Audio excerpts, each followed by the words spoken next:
You've been inspired today. You've been agitated today. Brothers and sisters, it is now time to act. You have seen the document, the Declaration on Income Inequality and the Widening Wealth Gap that is on page 14 of your commitment book. I want to read to you just 3 or 4 sentences from that, just so that we can act on the commitments that we are all committing to. Let me say these couple of sentences from that. The World Economic Forum's Global Risks Report in January 2014, written by some 700 noted scholars, predicted that income and wealth disparity that is a risk most likely to cause serious damage around the globe. This January, in 2015, Oxfam International issued a report warning that 2016, the world's wealthiest 1% will control as much of the planet's assets as of the 99%. The income disparity is completely out of proportion today that is hurting our communities across the country and across the world. And then again, quoting from the document, as most religious traditions affirm, accumulating wealth does not bring happiness. Rather, increasing inequality erodes the moral fabric of our societies. Religions also remind us to embrace lifestyles of simplicity, compassion, and generosity. They encourage us to engage in strategies of just distribution that uplift the common good and foster human flourishing. And then thirdly, religious communities and leaders of significant moral authority, that is you who are sitting in this room. They have courageous voices and organized people power. The Parliament also provides a venue for people and communities of faith to convene local and regional multi-faith and mutual collaborations to create action plans to change economic policies towards justice for all. You have heard and read this declaration on wealth disparity and the widening wealth gap, and it is now your call. You have the opportunity to claim this as your own. And so let me ask you, you who have been given this declaration, do you now receive and claim this as your own? If so, please say, in the presence of this company of witnesses, I do. When you share this declaration and its call with others, ask them to receive that as their own and then take it to your own communities and share it with those communities. And if you do promise to do so in this company of witnesses, say, I do.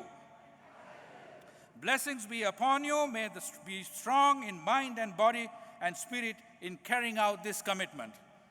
And here is Dr. Mary Nelson.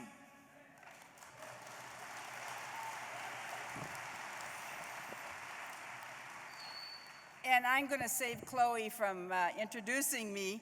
I have for 35 years been a faith-centered community organizer and developer, and in the last 3 years have been the chief bottle washer for the Parliament of the World's Religions.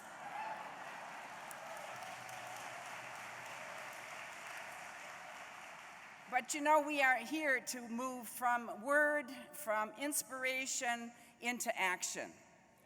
And if you go to the Gandhi ashram exhibit there in the culture hall, you will see there is this saying Gandhi said, "My life is my message." So I want you to look at your neighbor a moment and think about what kind of message you give off on these issues of poverty and injustice and all of these things. What kind of message your life gives off to your neighbors and to the people who watch and see what you do. And secondly, we think about My 35 years in community development and so many things are wrong. We've been talking about the income disparities and the climate or the destruction of our planet and the violence and hate that is out there, and we feel overwhelmed and don't know what to do. Well, you know, in my time in the community, I would sometimes call my mother and say, "Mother, I don't know. Everything's going wrong, and it's so overwhelming, and there's nothing, I don't know what to do." And she would always stop my complaints, and she'd say, "What are you going to do about it?" So I want you to turn to your neighbor and say, but not what are you going to do about it, what are we going to do about it? Turn to your neighbor and say that.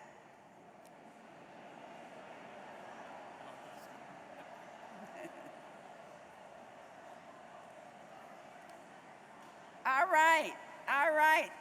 We can do something. We've heard all these inspiring speeches. We've heard all these things, and good community organizer says, don't agonize, organize. Don't agonize, organize. And so it's not enough for us individually to make these commitments about our life is our message, but we need to organize and to work with the other groups, the other people in our communities, in our own locations, and say, we can make a difference. It isn't overwhelming.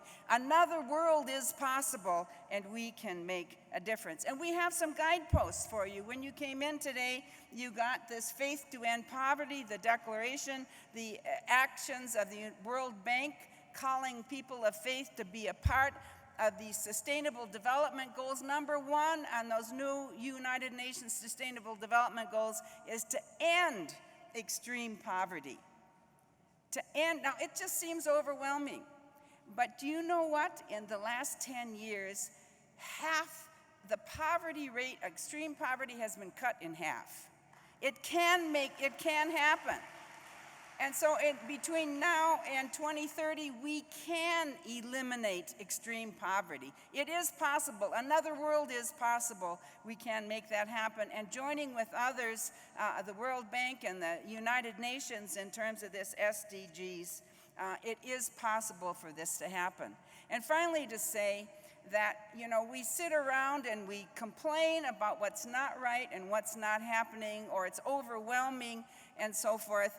And I want us to say in this saying from an indigenous community here in the United States, and it was used in an election campaign many years ago, the time is now, and we are the ones we've been waiting for.